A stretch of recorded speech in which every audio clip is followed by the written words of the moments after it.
my god. Oh my god.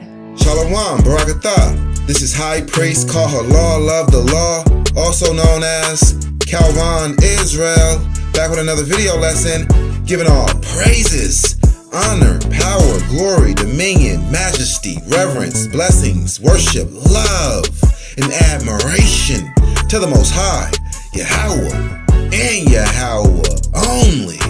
Double honors, triple honors to Yahweh and Yahweh only. No Bahashim. Understand that. Okay, now the title of today's video lesson is Israel is the suffering servant. Isaiah 53 is not about JC. Okay? Shalom. Shalom, Miss Paka. How y'all doing out there? I hope y'all are doing well. I hope y'all are feeling great as I am. All praises be to the Most High God, Yahweh. Yeah, I'm feeling great. I'm feeling really good. I'm starting to feel like the old Calvin Israel. All praises be to the Most High God, Yahweh. Yeah. Okay, now, on our previous channel, we covered this issue, Isaiah 53. And then we covered Isaiah 53 again on this current channel. But when we covered Isaiah 53 on this channel, we were targeting Zion Lex. We were rebuking Zion Lex. We were correcting Zion Lex.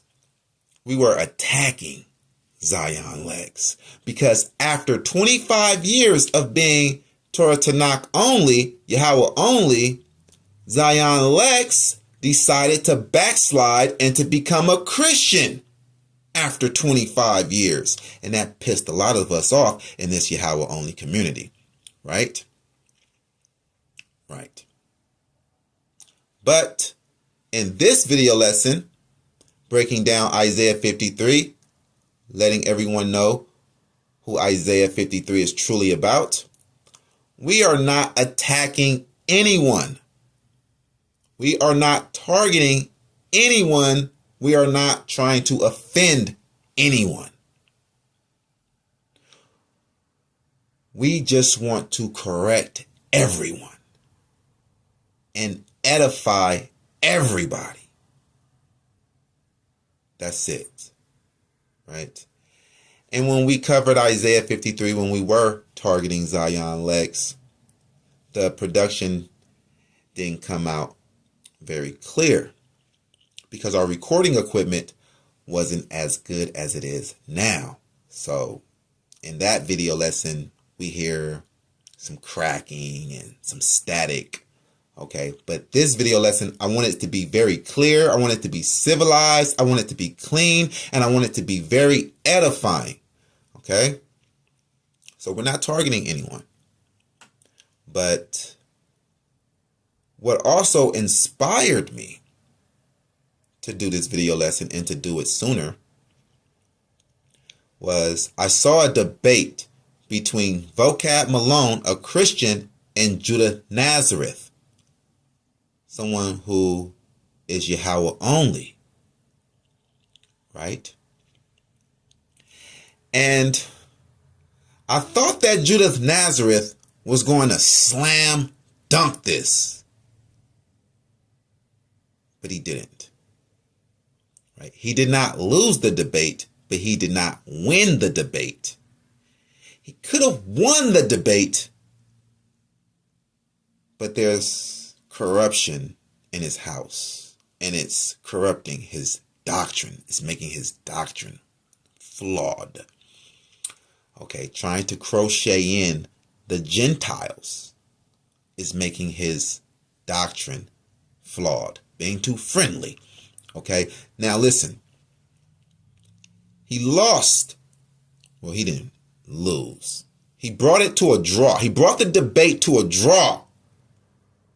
Because Judah Nazareth said that Israel is suffering and being punished for the sins of all nations. That's not biblical. Because How is Israel suffering for all nations? And it's the nations that are afflicting Israel. And yet, Israel is paying for their sins by their suffering? And then again, the scripture says, after the Israelites' suffering, the Most High God is going to use the Israelites to punish the world for their sins? Okay, so no.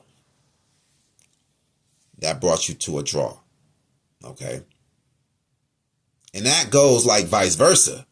How can JC die for the sins of the world and then come back and kill you for the same sins that he died for? Right? But Vocab could have won the debate. And not saying that he could have won with the truth. Because just because you win a debate, it doesn't mean necessarily that you have the truth. It could mean that the person you were debating, he just didn't know how to defend the truth very well.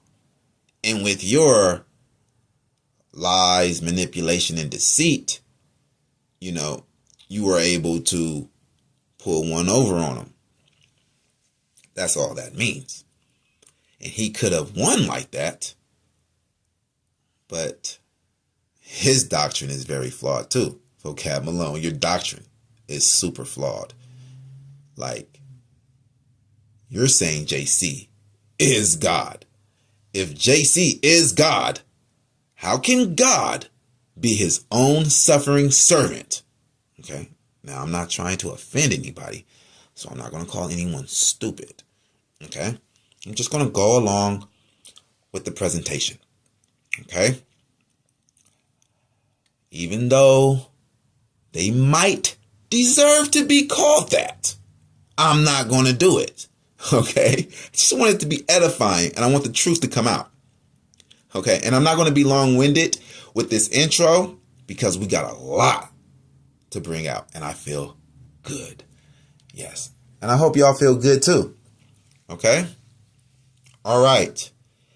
Now, jumping right off into this, let's prove Isaiah 53 is not about JC. Israel is the suffering servant in Isaiah 53. And it's Israel, the 1/3 of Israel, that is suffering and being punished for the sins of 2/3 of Israel, not all nations. Okay? The suffering servant is 1/3 of Israel, the righteous. And we're going through all kind of suffering and pain and punishments because of the 2/3 of Israel, the wicked of Israel.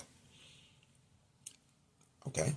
That's what's going on in Isaiah 53. And we're going to be proving that and proving that Isaiah 53 is about Israel being the suffering servant, and Isaiah 53 is not about JC. All right. And another thing, Judith Nazareth, you have to work on your delivery, on your presentation. Okay. Because it's really annoying when someone is saying, after every 2 words and after every sentence. I really don't like that. Like, you don't know your own doctrine or what? But I'm not trying to offend anybody. I'm just saying, hey, you need to work on that, especially when you're trying to debate, right? All right. Isaiah 53, verse 1. Wait, hold on. I got another thing to say. I just got one more thing to say before I forget. And I run through the whole presentation and I forget to say it. Judith Nazareth. Bro, why do you got to be so friendly, bro? Like, you can be respectful without being just so friendly. When you be extremely friending it kind of come off as deriding, bro. It comes off as deriding, bro. Like, what are you talking about? Starting a podcast with Vocab Malone? Don't you guys believe in two different doctrines? Two different gods? Don't you believe in the living God? He believes in a fictional character God? How are you guys going to have a podcast? Are you going to debate every day on the podcast? Trying to be too friendly, man. Like, it's embarrassing. Okay. But let me say this. I don't have nothing against Judith Nazareth. Right? And I liked the fact that Judith Nazareth, he held to the Edomites being Caucasians, so-called white people. Salute to Judith Nazareth for that. Okay.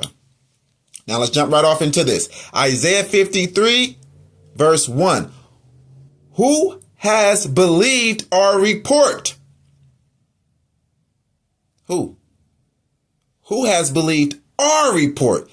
So first, when it comes on, the first sentence, it's asking a question. It says, who has believed our report? That's plural. Okay? Our report. No, who has believed his report in the gospel? It don't say that. It says, who has believed our report? Okay? Who has believed our report, and to whom is the arm of Yahweh revealed? Okay. Christians say JC is the arm of Yahweh. So how can the arm be revealed to the arm? Huh? Hold on, let's go and grab that the arm was revealed to Israel. Yeah, the arm was revealed to Israel. And we're going to go and get that. We're going to go to Psalms 44, verse 3. Psalms 44, verse 3. For they got not the land in possession by their own sword, neither did their own arm save them, but your right hand and your arm and the light of your countenance, because thou hast a favor unto them. So when we got the land in our possession, yeah, that's when the arm of the Lord was revealed to us. Also, when we were brought out of the land of Egypt, that's when the arm of the Lord was revealed to us. The arm of the Lord represents his power. When they say right hand, right arm, it is a figure of speech because most people are right-handed, right? So their power is in their right arm, their right hand. Right? That's all it's saying. His arm represents his power. His right hand represents his power. Very good power that he's good at. Right? On the right hand side. When you go to Acts though, yeah. Let's look at this over here. Let's go to Acts chapter 5, verse 30. Acts chapter 5, verse 30. The God of our fathers raised up JC, whom ye slew and hanged on a tree. Him has God exalted with his right hand to be a prince and a savior, for to give repentance to Israel and forgiveness of sins. Him has God exalted with his right hand. Okay, so if JC is the right hand of the Lord, how is he being exalted by the right hand of the Lord? What? God exalts JC with JC? Huh? Yeah, believing in JC just doesn't make any sense. Because the New Testament, it just doesn't make any sense. So, right? Let's go back to Isaiah 53 and 1. Isaiah 53 and 1. Who has believed our report, and to whom is the arm of Yahweh revealed? Okay. Who has believed our report? Everyone believed JC. Let's go and get that. Yeah. Everyone believed JC. It was just kind of like a small group, like the priesthood, that didn't really kind of believe him. Well, they did, but they wanted to take him out because they envied him. We're going to get off. We're going to get off into all of that. All right, so let's go to John 12 and 42. John 12, verse 42. Nevertheless, among the chief rulers also many believed on him, but because of the Pharisees, they did not confess him, lest they should be put out of the synagogue. Right? The chief rulers believed. The chief rulers believed. Everyone believed JC's report. Let's go to John 7 and 31. John 7, verse 31. And many of the people believed on him and said, when Christ cometh, will he do more miracles than these which this man has done? So the people believed him. The chief rulers believed him. The people believed him. Let's see who else believed him. Everyone believed his report. Go to John 11 and 45. Then many of the Jews which came to Mary and had seen the things which JC did, believed on him. So the chief rulers believed, the people believed, many Jews believed. Whoa. Let's see who else believed. Let's go to John. John 10 and 41. John chapter 10, verse 41. And many resorted unto him and said, John did no miracles, but all things that John spake of this man were true. Oh, man. Yeah. Many believed on him. Okay. Well, let's see.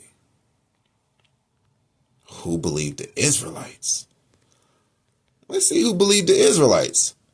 Let's go to 1 Kings 22, verse 8. And the king of Israel said unto Jehoshaphat, there is yet one man, Micaiah, the son of Imlah, by whom we may inquire. By whom we may inquire of Yahweh. But I hate him, for he does not prophesy good concerning me, but evil. And Jehoshaphat said, let not the king say so. Right? Yeah. Who has believed our report? And then we can go down in the same chapter to 26. Let's go to 26. And the king of Israel said, take Micaiah and carry him back unto Amon, the governor of the city, and to Joash, the king's son. Right? They didn't believe his report.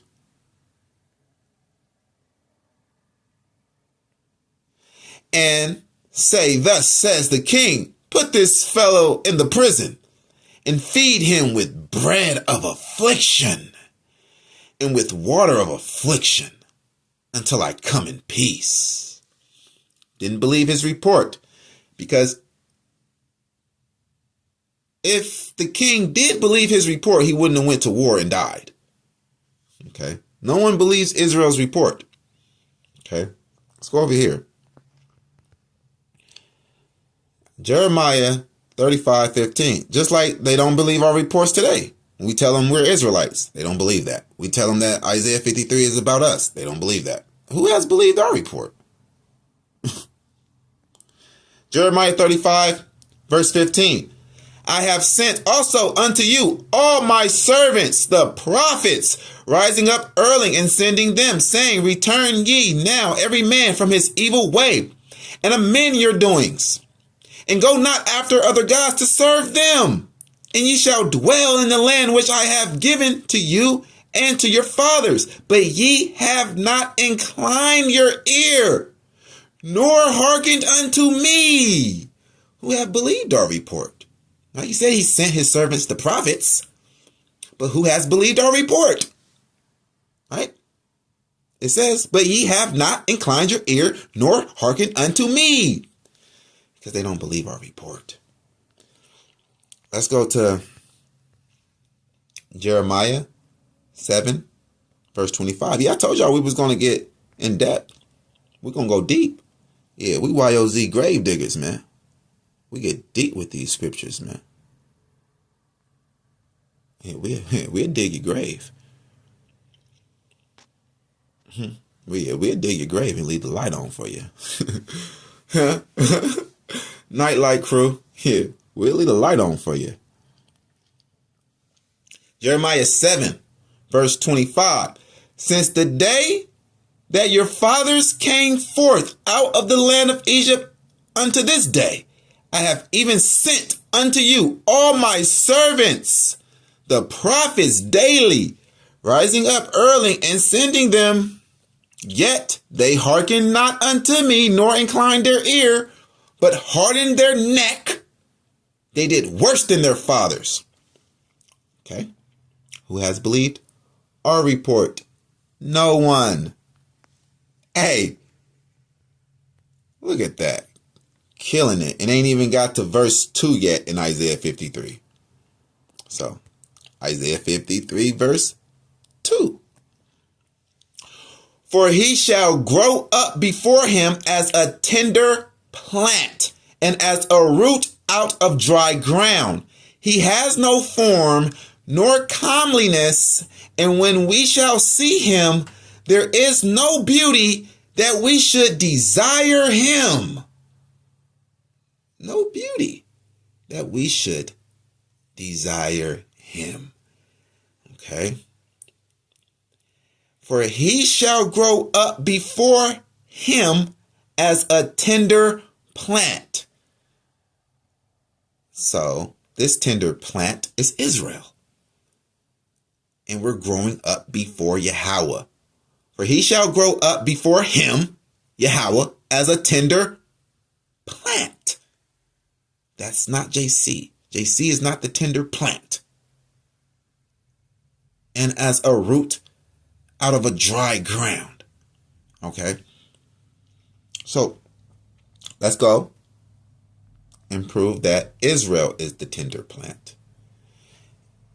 Ezekiel. Let's go to Ezekiel. And we're going to go to chapter 16. Yeah, Ezekiel chapter 16. We'll start at verse 1.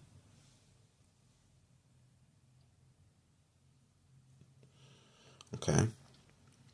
Again, the word of Yahweh came unto me, saying, Son of man, cause Jerusalem to know her abominations, and say, thus says Yahweh, God unto Jerusalem, thy birth and thy nativity is of the land of Canaan. Thy father was an Amorite, and thy mother an Hittite.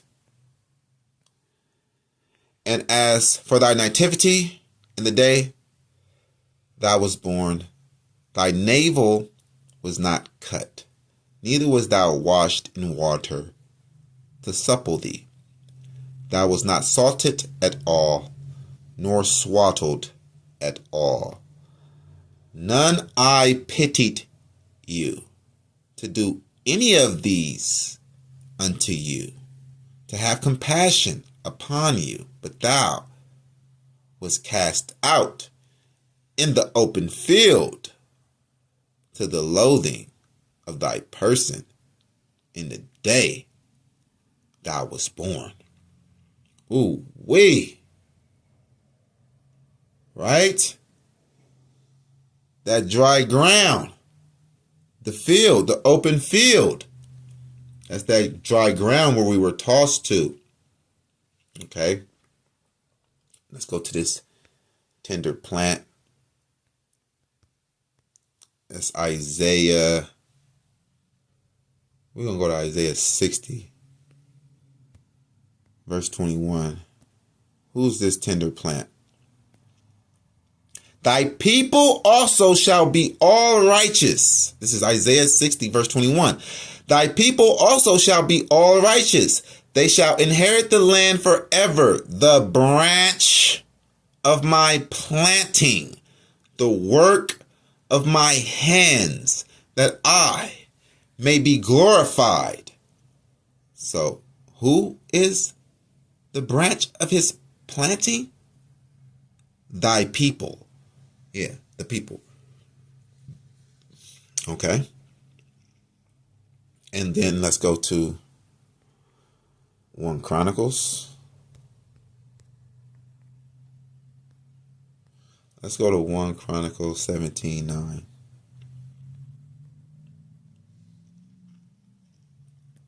Also, I will ordain a place for my people Israel, and will plant them, and they shall dwell in their place, and shall be moved no more. Neither shall the children of wickedness waste them any more, as at the beginning. So, who's being planted? Yeah. Who's the plant? The tender plant? Israel. Yeah, the Jews. What you thought it was? Israel is the plant. Oh, no? Okay. Well, let's go here. You don't believe? You still don't believe? Let's go to Isaiah 5:7. Slam dunking.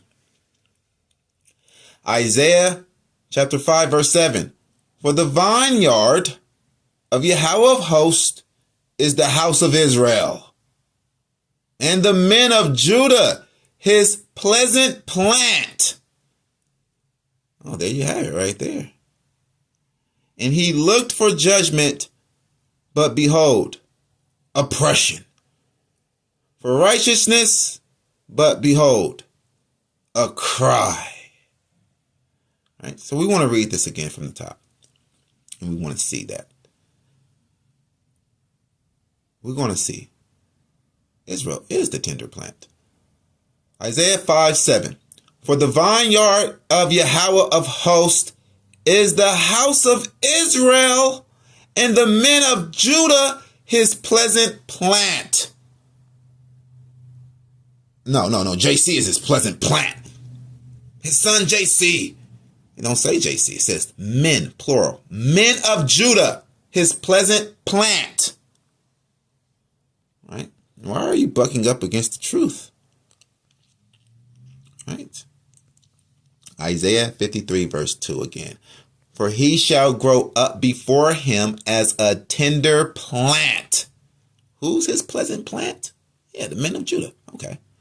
and as a root out of a dry ground. He has no form nor comeliness, and when we shall see him, there is no beauty that we should desire him. Right? So we just read Ezekiel 16, 1 through 5, and we see that Israel was not desired. Right? Israel was not desired. Let's get that again. Ezekiel 16. We're going to start at verse 1. Isaiah 16, verse 1. Salakia. Ezekiel 16, verse 1. Again, the word of Yahweh came unto me, saying, Son of man, cause Jerusalem to know her abominations, and say, Thus says Yahweh God unto Jerusalem, Thy birth and thy nativity is of the land of Canaan. Thy father was an Amorite, and thy mother an Hittite. And as for thy nativity in the day thou was born, thy navel was not cut, neither was thou washed in water to supple you. Thou was not salted at all, nor swaddled at all. This is the nation not desired. None I pitied thee to do any of these unto you, to have compassion unto you, but thou wast cast out in the open field to the loathing of thy person in the day that thou was born. Just tossed out, man. Like, that's Israel right there for you, man. Like, right. Now let's go to here, man. This is Isaiah 53. Go back to Isaiah 53, verse 2. Right. Bear with me. Isaiah 53, verse 2. Right. It says, For he shall grow up before him as a tender plant, and as a root out of a dry ground. He has no form nor comeliness, and when we shall see him, there is no beauty that we should desire him. So we just saw that Israel was not desired. All right. And we're going to go grab that again. Let's go to Zephaniah 2:1. Right. Zephaniah chapter 2, verse 1. Gather yourself together, O ye. Gather together, O nation not desired. Back here at Isaiah 53 and 2, it says, There is no beauty that we should desire him. Okay. This is Isaiah speaking in third person. He is despised and rejected of men, a man of sorrows, a man of sorrows and acquainted with grief. And we hid, as it were, our faces from him. He was despised, and we esteemed him not. Right? So Isaiah is speaking in the third person of 2/3 of Israel. Okay? 2/3 of Israel is the wicked of Israel, right?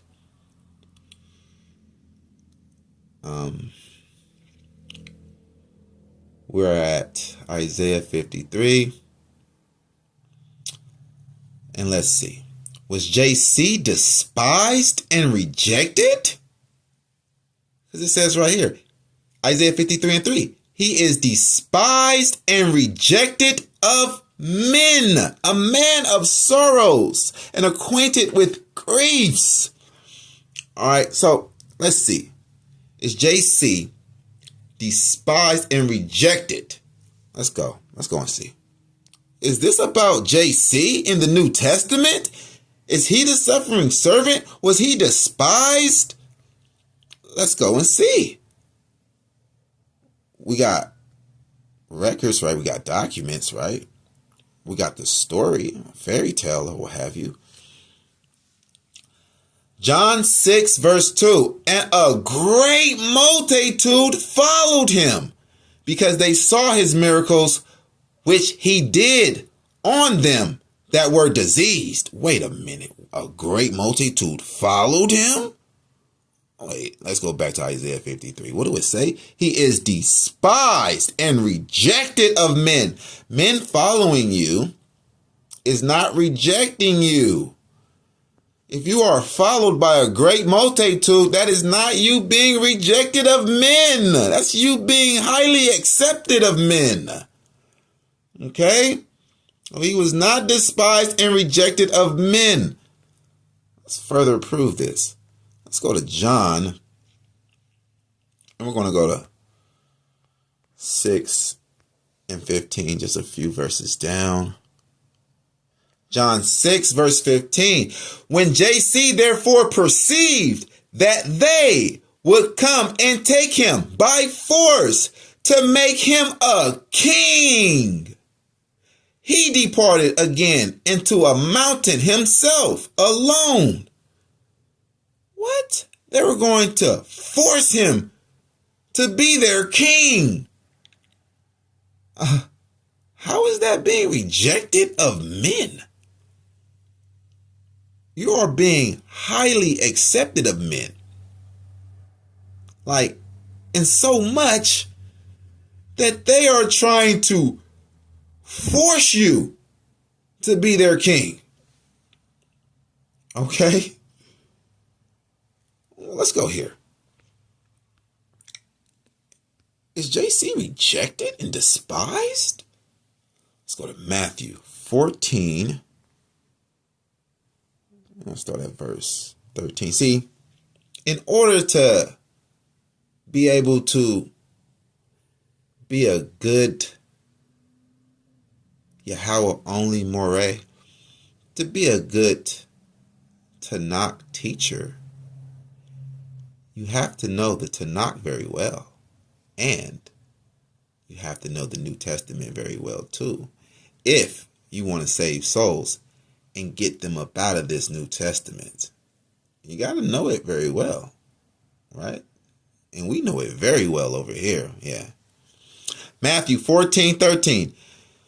When JC heard of it, he departed thence by ship into a desert place apart. And when the people had heard thereof, they followed him on foot out of the cities. Whoa, whoa, whoa, whoa. That is major. So it's like JC, he took a boat. Like if JC was in the Bay Area, he took a boat from Oakland to San Francisco. And the people, they had to walk around and go all the way around to the Bay Bridge and cross the bridge and walk the bridge.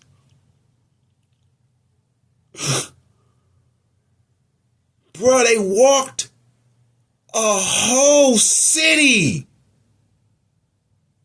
just to follow him. And you're trying to say that JC was rejected and despised by men? What? No way. He took a shortcut and they walked the long way to follow him. All right. And JC went forth and saw a great multitude and was moved with compassion toward them. And he healed their sick. Someone's healing your sick. How can you reject them and despise them? Come on, man. The whole gospel story does not even fit Isaiah 53, man. Come on, man. Like the life of JC, it doesn't fit it. So let's go and see Was Israel rejected and despised of men? We're going to go right back here. Right? Zephaniah 2:1. Show you again. Zephaniah 2:1. Gather yourself together. Yeah, gather yourself together, O nation not desired. Yeah, we were despised and rejected of men. Okay. Let's go to Zechariah. Zechariah 12, verse 3. And in that day will I make Jerusalem a burdensome stone. And in that day will I make Jerusalem a burdensome stone for all people. All that burden themselves with it shall be cut in pieces. Here's the kicker. Though all the people of the earth be gathered together against it. So who's despised and rejected by the whole earth? You guessed it. The Israelites. Jerusalem. Jerusalem is a people before it's a place. Okay. So it don't get more despised than that if the whole world is gathered together against you. Okay. So let's go back to Isaiah 53. We're going to start at verse 4. Okay. Surely he has bore our griefs and carried our sorrows. Yet we did esteem him stricken, smitten of God, and afflicted. Okay. So that was us, the righteous, 1/3 of Israel. Surely he has bore our griefs. Ooh-wee. And carried our sorrows. Yet we did esteem him stricken, smitten of God, and afflicted. He was beat. He was hurt. He was afflicted. Right? Not killed. He was smitten of God, hurt, beaten by God. Not killed. Okay? When you go off into the Hebrew, that's smitten right there in the Hebrew lexicon. It means to hurt, not to kill. Okay? So we're going to go to and see where that happened to Ezekiel. Let's go to Ezekiel chapter 4, and we're going to start at verse 4. Ezekiel chapter 4, verse 4. Lie thou also upon thy left side, and lay the iniquity of the house of Israel upon it, according to the number of the days that thou shalt lie upon it, thou shalt bear their iniquity. For I have laid upon you the years of their iniquity according to the number of the days, 390 days. So shalt thou bear the iniquity of the house of Israel. And when thou hast accomplished them, lie again on thy right side, and thou shalt bear the iniquity of the house of Judah. 40 days I have appointed you, each day for a year. Right? This is a representation of the 1/3 of Israel suffering because of the 2/3 wicked Israelites. Right? The righteous 1/3 suffering because of what the wicked 2/3 did, right? Because the whole nation has to go into captivity, even though we did nothing wrong. We were keeping the laws, but the whole nation had to go into captivity. So we are suffering because of them. I'm not trying to call anyone an idiot. Okay. I didn't. I didn't say it. Okay. All right. Now, back to Isaiah 53.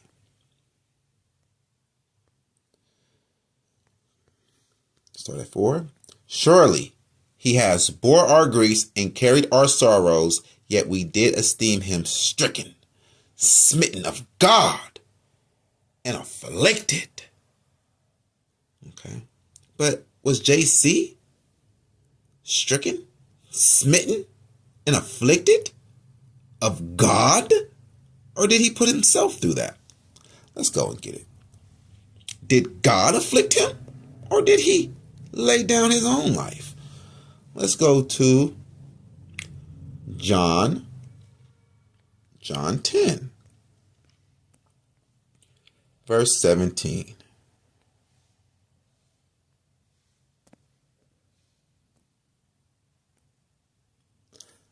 John chapter 10, verse 17.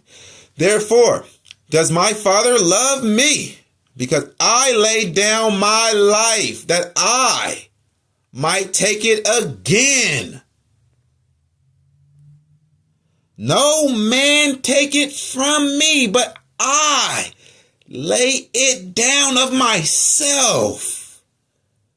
I have power to lay it down, and I have power to take it again. This commandment have I received of my Father. That's a lie, because no one can die for your sins.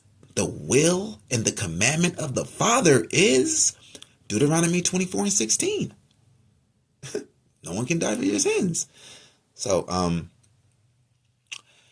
he's up here saying that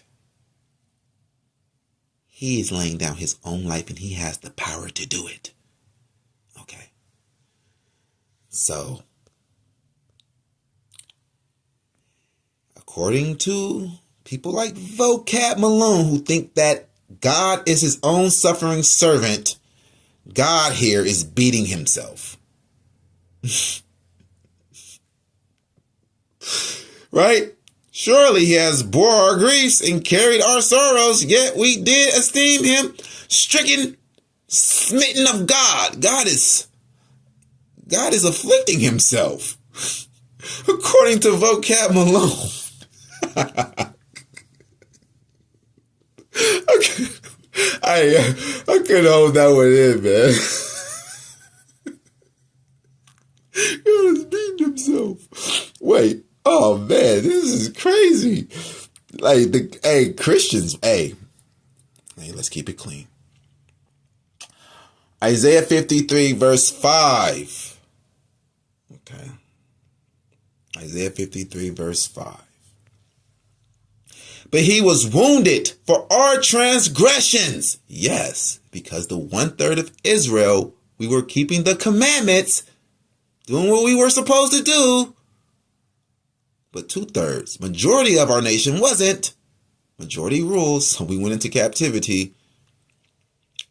It says, Isaiah speaking in third person of the 2/3 Israelites, but he was wounded for our transgressions. He was bruised for our iniquities. The chastisement of our peace was upon him, and with his stripes we are healed. Okay. So it says the chastisement of our peace was upon him. But JC did not come to bring peace. So how can that be about him? Let's go to Matthew 10:34.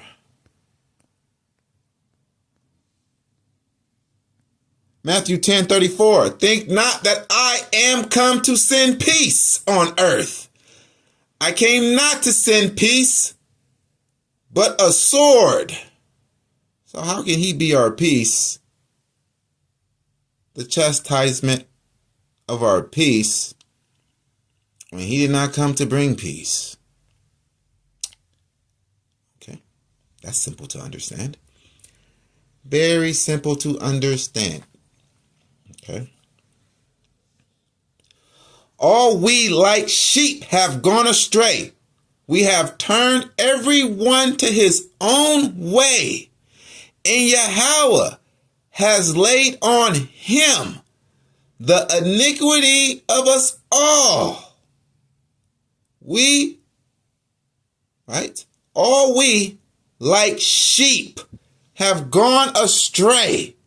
We have turned everyone to his own way. Let's see. Israel.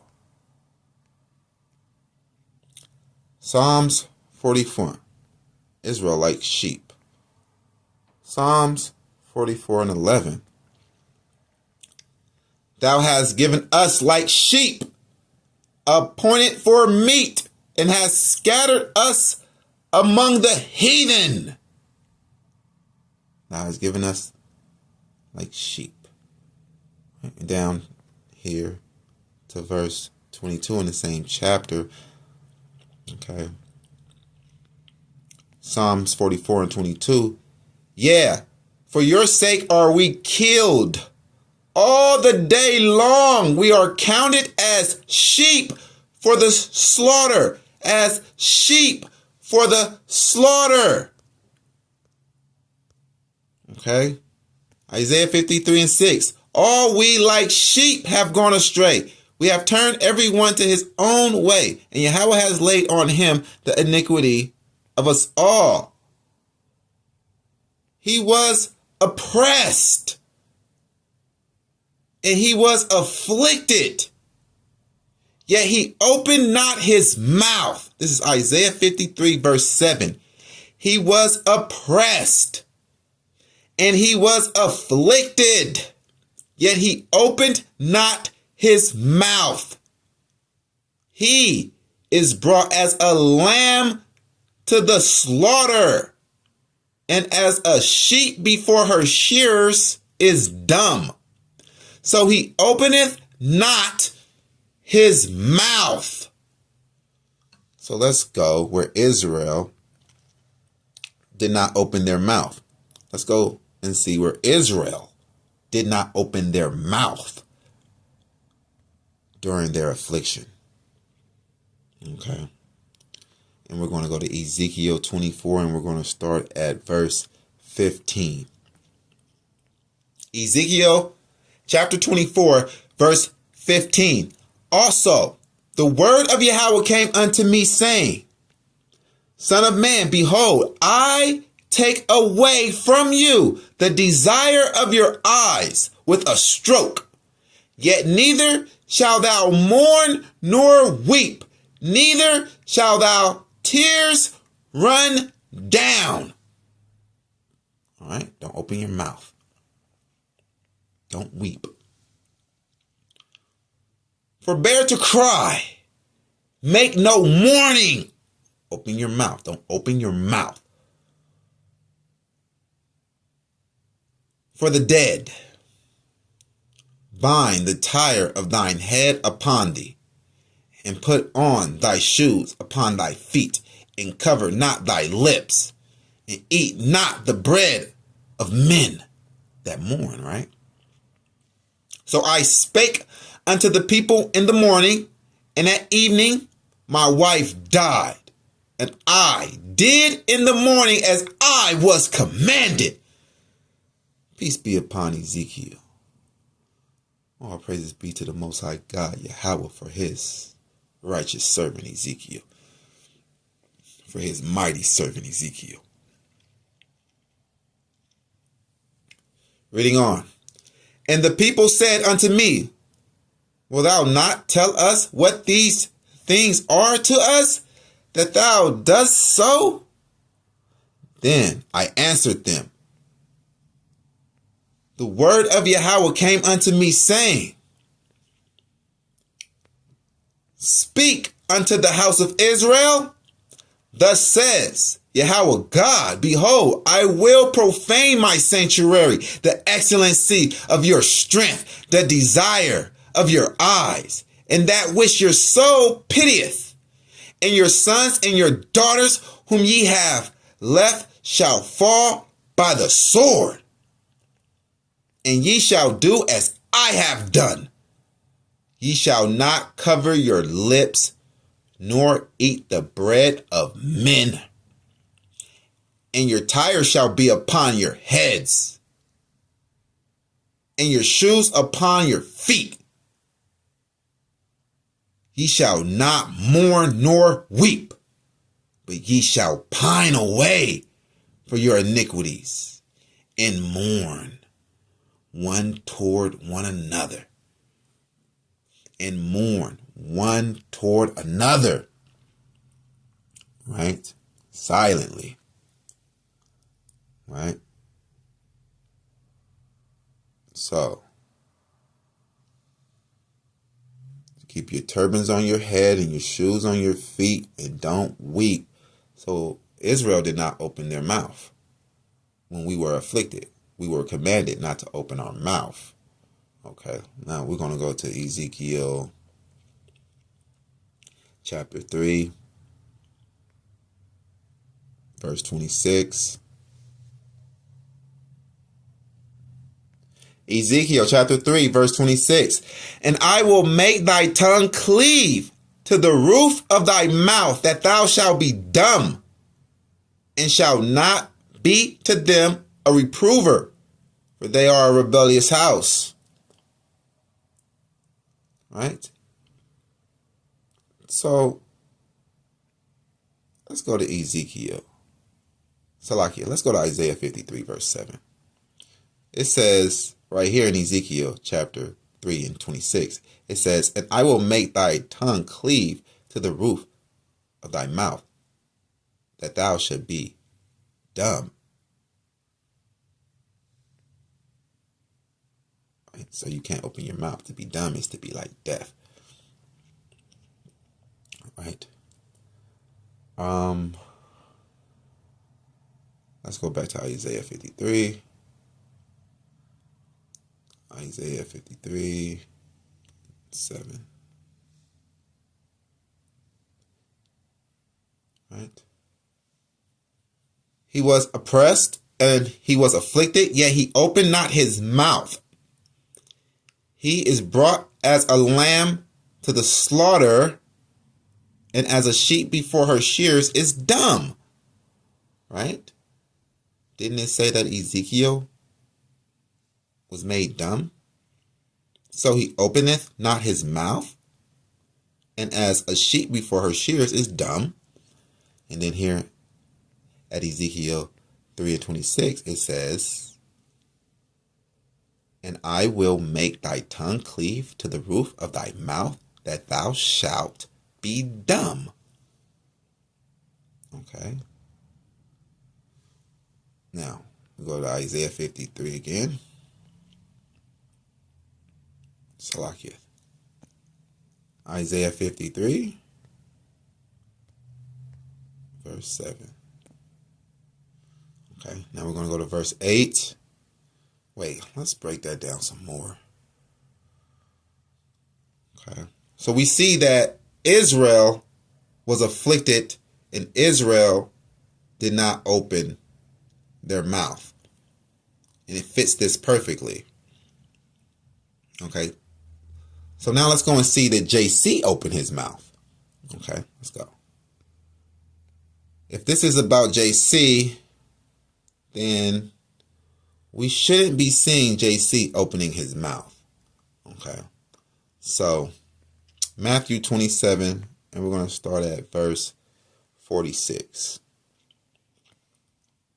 Matthew 27, verse 46. And about the 9th hour, JC cried with a loud voice, saying, Eli, Eli, lama sabachthani. That is to say, my God, why hast thou forsaken me? So God, according to Vocab Malone, God is crying to himself, God, asking God himself, why did God himself forsake himself. Whoa. Okay, but what we wanted to get here is that JC opened his mouth, right?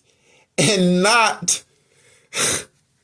right? And not honorably. He opened his mouth in doubt. Like, right? This is how we know that the fairy tale gospel is fake.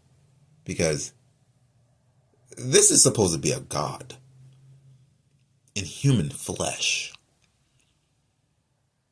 that knows about the beginning. He can remember in the flesh him being in the beginning with God. He can remember the heavens where he comes from. And then all the way up into your purpose.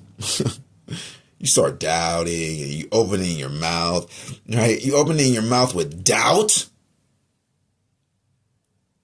But you know where you come from and you know where you're going. But you're doubting? Saying God has forsaken you? This is fake. You need to repent and come up out of this fairy tale, this falsehood of the New Testament.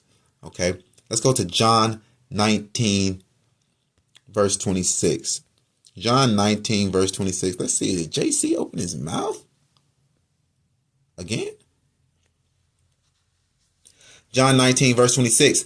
When JC therefore saw his mother and the disciples standing by whom he loved, he saith, he opened his mouth. He's being afflicted here, carrying his cross and everything. He saith unto his mother, Woman, behold thy son. Then said he to the disciple, Behold thy mother. He's opening his mouth while being afflicted. Isaiah 53 is not about him. Okay, now let's go to see where Blabbermouth is blabbering and opening his mouth some more during his affliction.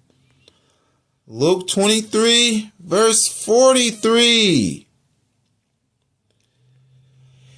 And JC said unto him, Verily I say unto you, today shalt thou be with me in paradise. Dang, man, you're talking a lot. So you know where you're going. You know you're going to paradise. And you're talking about, God, why have you forsaken me?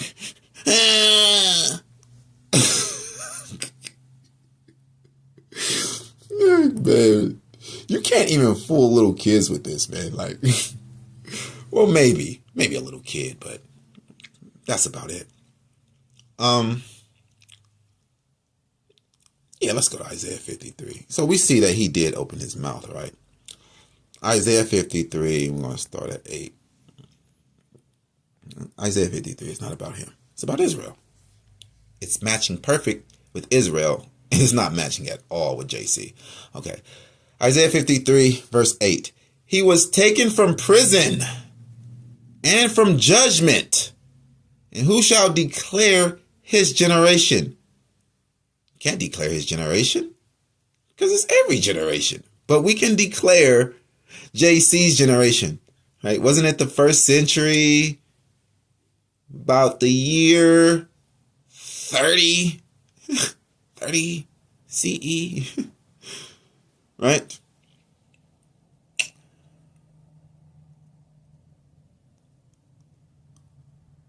$30 AD? Yeah, 30 AD. They say 30 AD, after death. So, JC was living. He was 30 years living after his death. Like, whatever. Isaiah 53, verse 8. He was taken from prison and from judgment, and who shall declare his generation? You can't. It's Israel. It's every generation. For he was cut off out of the land of the living. For the transgression of my people was he stricken. Stricken means beaten, not killed. But eventually we all got to be cut off out of the land of the living, right? And this is twofold. It could mean just like cut off from enjoying life because we're slaves, or it could be like cut off too soon, like we died early. Okay. Cut off. So we see that Israel feels that way, that we've been cut off. Let's go. I feel that way. Right? When I see these white people, young like myself, with all of this white privilege and better opportunities, I'd be like, man, I'm cut off, man. I'm cut off from the enjoyments and the privileges of this life. Right? Psalms 31 and 22. Psalms 31 verse 22. For I said in my haste, I am cut off from before thy eyes. Nevertheless, thou heardest the voice of my supplication when I cried unto you. So Israel, we feel like we're cut off, and we're cut off out of the land of the living. Cut off from our parts, from a good life, right? I be seeing, and he did say that he was going to kind of like make us jealous with a foolish nation. So I be seeing white people, couples and stuff in love and stuff, holding hands and laughing and smiling, and they're all on social media, you know what I'm saying? Going on trips and stuff. And I'm like, having a family and stuff. And I'm like, wow, man. Like, that looks sweet right there, man. But it's like, under these curses, we don't get none of that. We get our wives' eyes being evil towards us.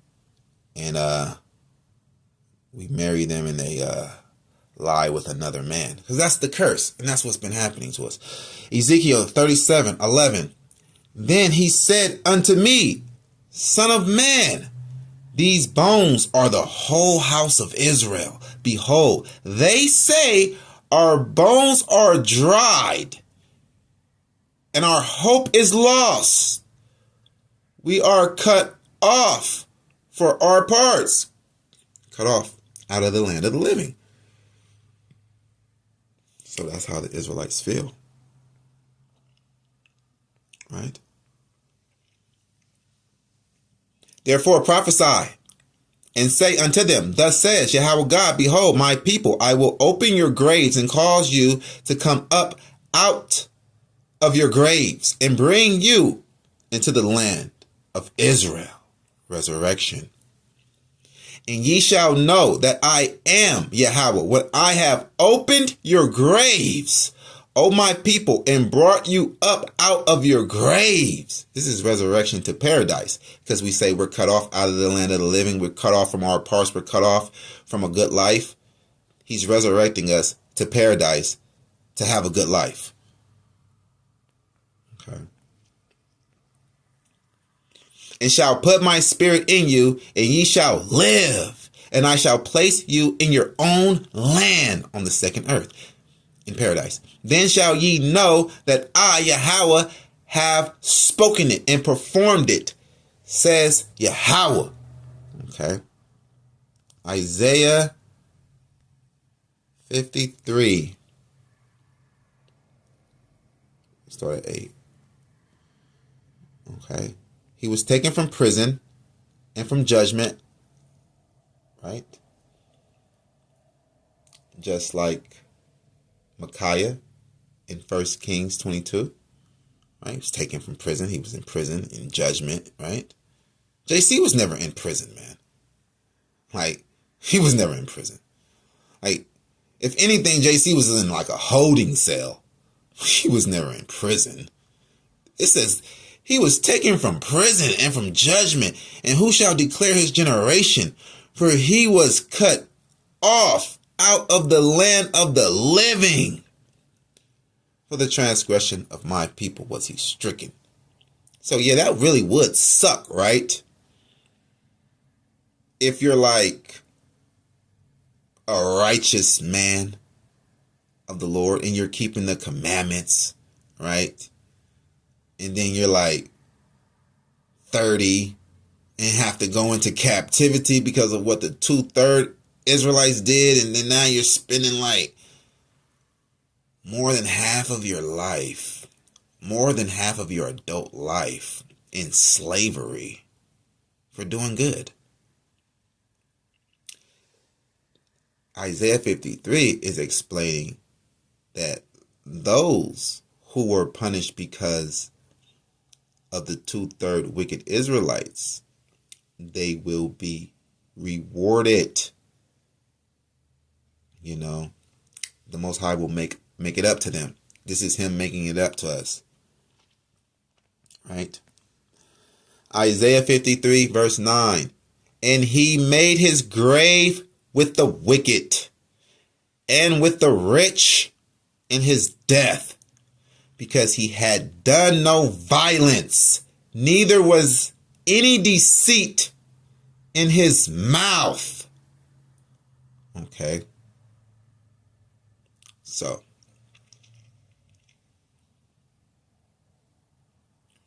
neither was there any deceit in his mouth. So let's go to Isaiah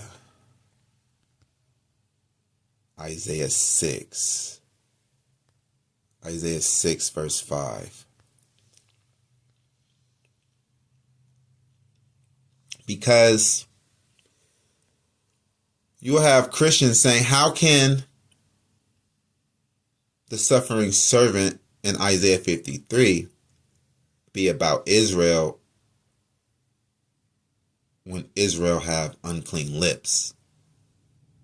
And in Isaiah 53, it says there was no guile in his mouth, or no deceit in his mouth. Salakia. There was no deceit in his mouth, right? So the Christians would say, it's not about Isaiah. It's not about the prophets. It's not about the 1/3 righteous of Israel, because they have unclean lips. And this person in Isaiah 53, it was no deceit found in his mouth. Okay? So we're going to break this down so everyone can understand. And it's very simple. Isaiah chapter 6, verse 5. Then said I, which is Isaiah, woe is me, for I am undone, because I am a man of unclean lips, and I dwell in the midst of a people of unclean lips. For my eyes have seen the King, Yahweh of hosts. Okay, so how is he really a man of unclean lips if he just admitted he's a man of unclean lips? Huh? He's a man of clean lips when it's concerning Yahweh. He's telling the truth right here, right? And his lips could have been unclean because of profanity, right? Cursing, right? But look here in the next verse. Then flew one of the seraphims unto me, having a live coal in his hand, which he had taken with the tongs from the altar. And he laid it upon my mouth and said, Lo, this has touched your lips, and thine iniquity is taken away, and thy sin purged. So now he has clean lips. Okay? So being humbled, we're all like filthy rags compared to the Most High God. Okay? And all of Israel is unclean like all the nations. You would have to have an anointing from the Most High God, right? You have to be marked. You have to be touched. You have to be elected and You have to be elected and selected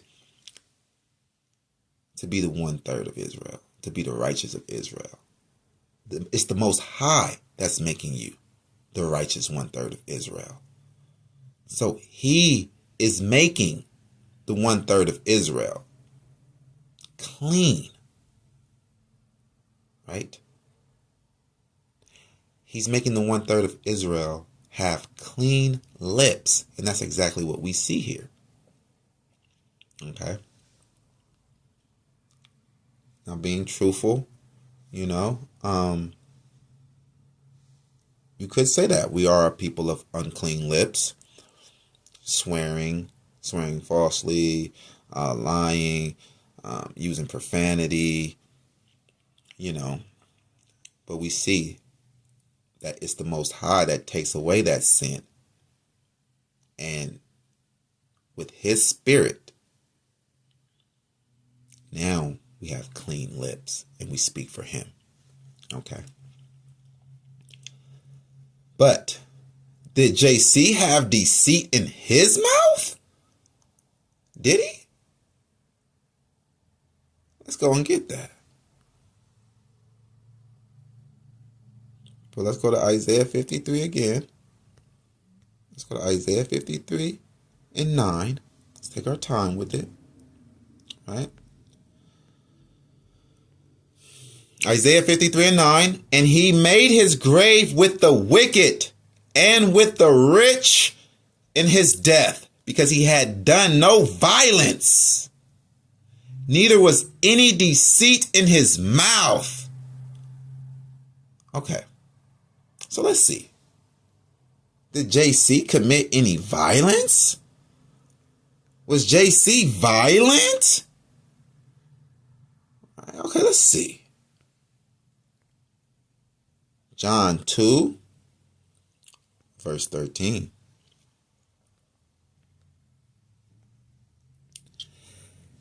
And the Jews' Passover was at hand, and JC went up to Jerusalem and found in the temple those that sold oxen and sheep and doves and the changers of money sitting. And when he had made a scourge of small cords, he drove them all out of the temple, and the sheep and the oxen, and poured out the changers' money and overthrew the tables. So here you're having it. JC being violent. He made a scourge of small cords. He made a whip.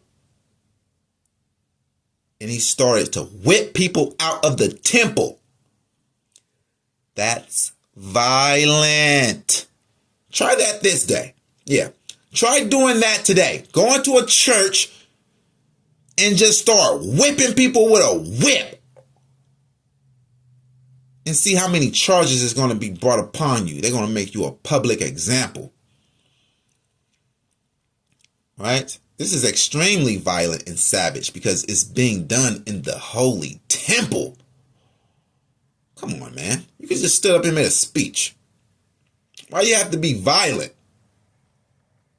Right? You made a powerful speech. You already know what's on everybody's mind. You can just tell them something that you know that's going to make them stop. But you had to be violent.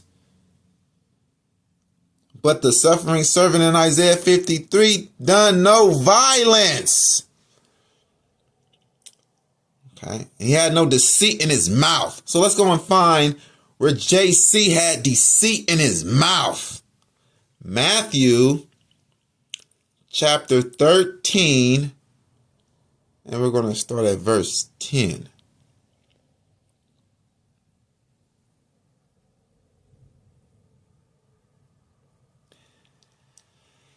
Matthew chapter 13, verse 10. Did JC have deceit in his mouth?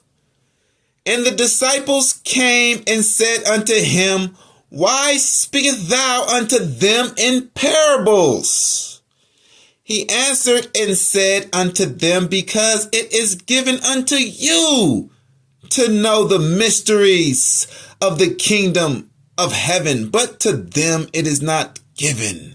So he had deceit in his mouth because he just didn't come outright plainly and told the truth and be like to these people, say, the kingdom is not for you.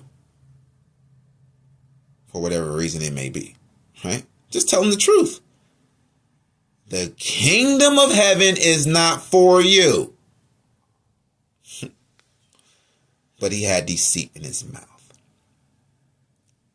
Right? Deceiving the people. Right? That's deceit. When you're not upfront. Making these people believe that they can have the kingdom of God. Making them believe that they can have the kingdom of heaven when you know that they can't. What are you even talking to them for? So you say, right?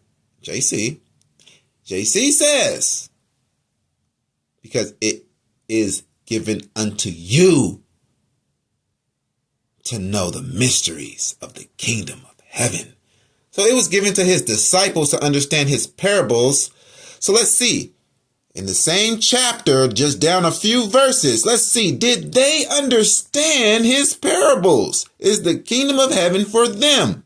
Because the kingdom of heaven is for people who understand his parables. Okay. So let's go. Right here to 36. Matthew 13, verse 36. Then JC sent the multitude away and went into the house, and his disciples came unto him, saying, Declare unto us the parable of the tares of the field. But wait, what did JC say over here? Just in verse 11, he said, But it is given unto you to know the mysteries of the kingdom of heaven. And his own disciples didn't even know the mystery. You got to tell them, right? You got to tell them without a parable because they don't understand it. So the kingdom of heaven is not for them either. So break it down to the other people so that the kingdom of heaven can be for them too. Tell it to them. Duh. So it's deceit in his mouth. There you have it. Now let's go back to Isaiah 53. And we're going to start at verse 10. Isaiah 53, verse 10. Okay. Isaiah 53, verse 10. Yet it pleased Yahweh to bruise him. It pleased Yahweh to kill him. Yet it pleased Yahweh to bruise him. He has put him to grief. He has put him to death. He has put him to grief. When thou shalt make his soul an offering for sin. All of that means is that he suffered. He suffered unto death. When thou shalt make his soul an offering for sin. He suffered his whole life. Right? And now he's going to get forgiveness for his own sin. When thou shalt make his soul an offering for sin. Yeah, for his own sin. His soul. When he died, he's forgiven. Right? He shall see his seed. We all know that JC did not have a seed. He shall prolong his days. We all know that JC days was not prolonged. He died at the age of 33. And the pleasure of Yahweh shall prosper in his hand. We all know that JC did not prosper. He did not fulfill his purpose, because in 1 John it says that the Son of Man was manifested, right? The purpose, his purpose, he was manifested to destroy the works of the devil. But as we look around in the world, the works of the devil are still here. So he did not prosper, and he did not fulfill his purpose, right? So we understand that that's a lie, right? When thou shalt make his soul an offering for sin. Yeah, we pay for our own sin. There you go.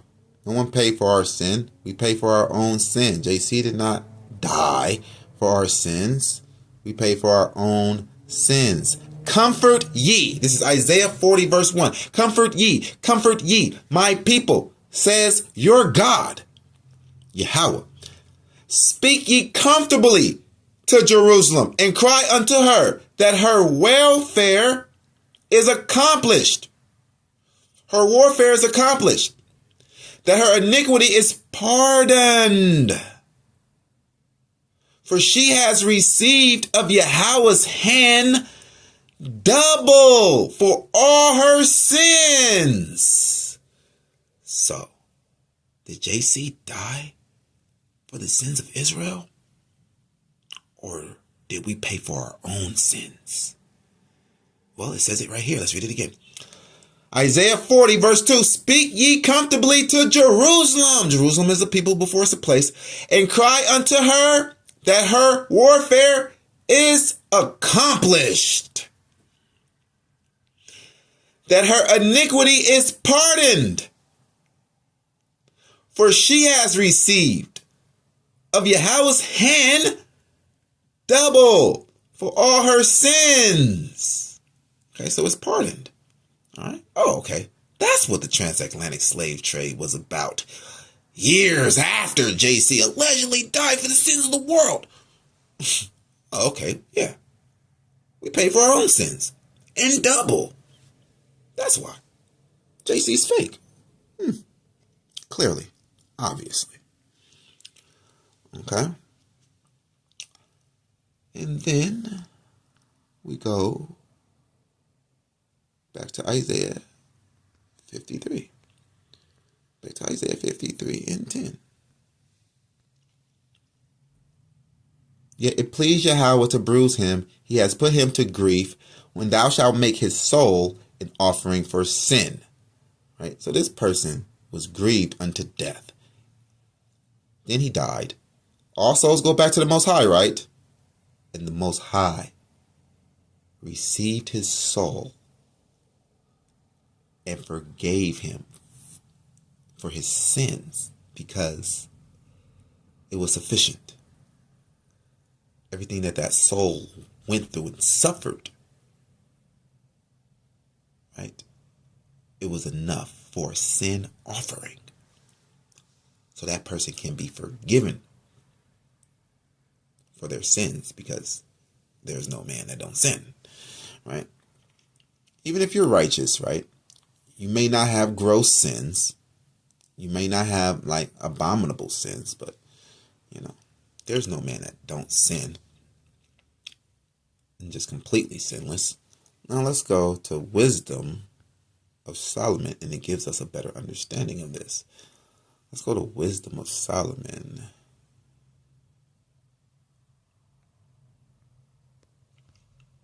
Wisdom of Solomon, chapter 3, verse 6.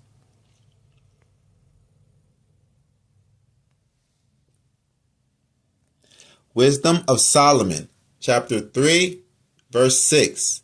As gold in the furnace has he tried them, and received them as a burnt offering. Huh?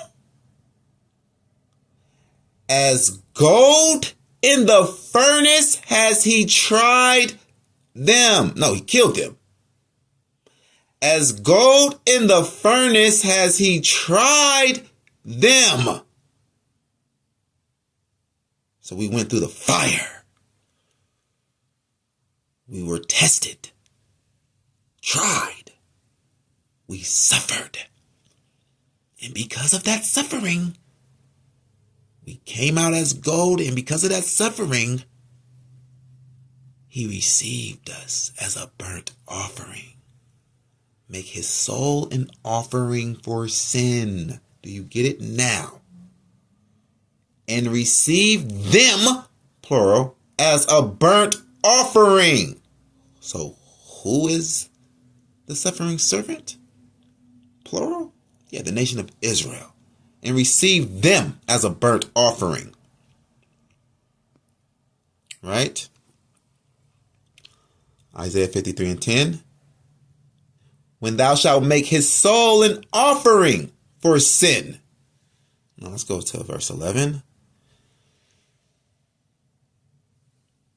He shall see the travail of his soul and shall be satisfied.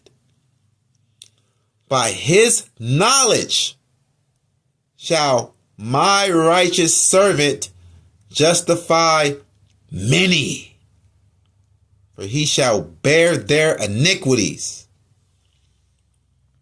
All right.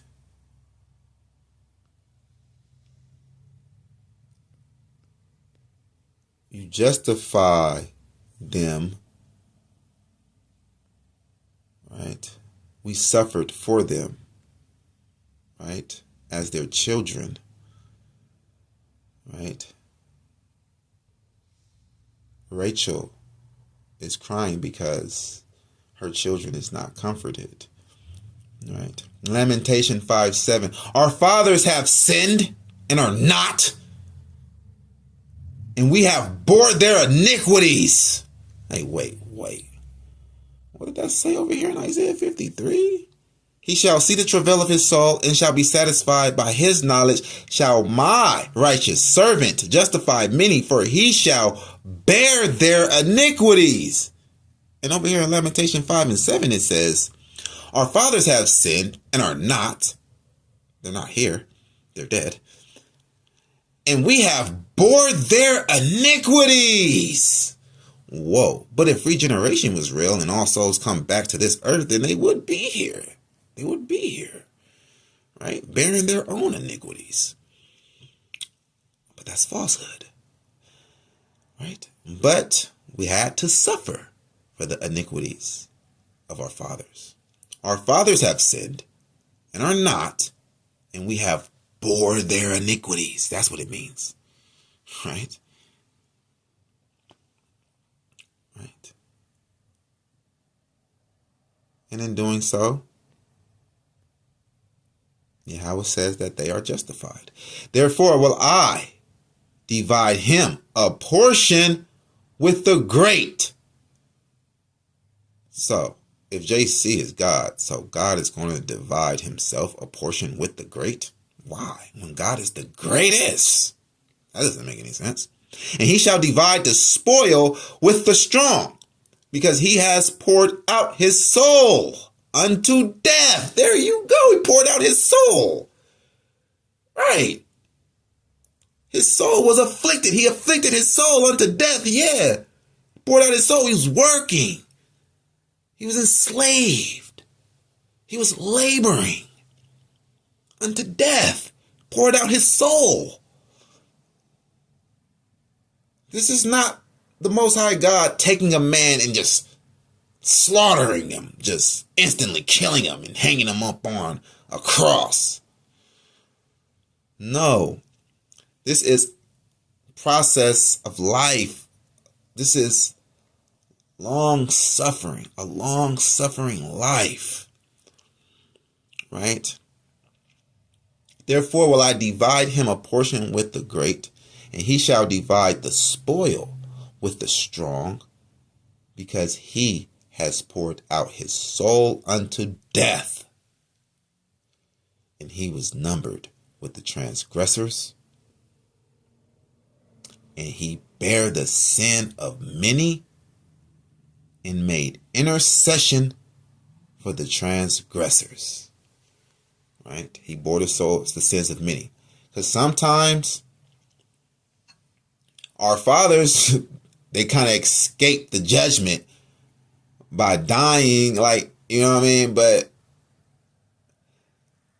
the condition that they left the nation in is all messed up. And now, when the judgment comes, they're dead, and we got to catch it. Even though we are not like the ones that did it, like, we still got to catch it. And that's the same things with the Gentiles.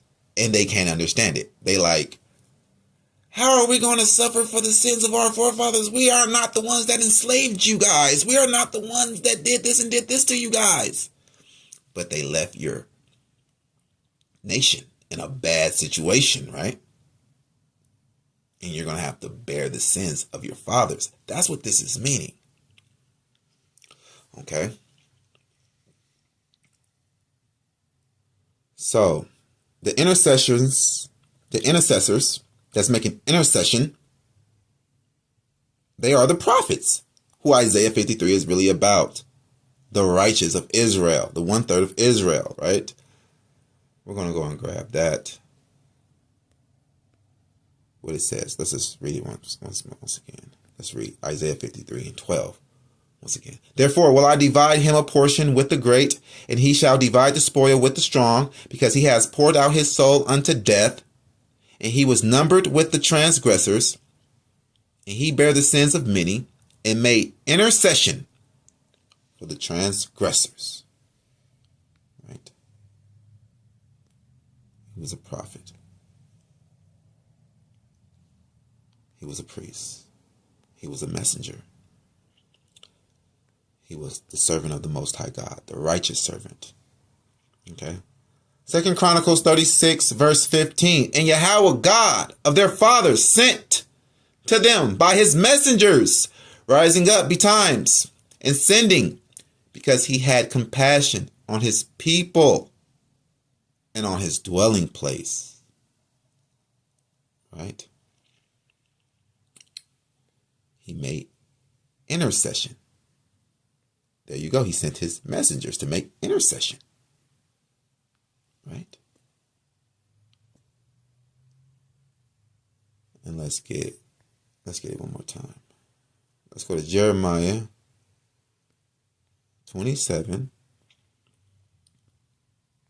and 18. Jeremiah 27, verse 18.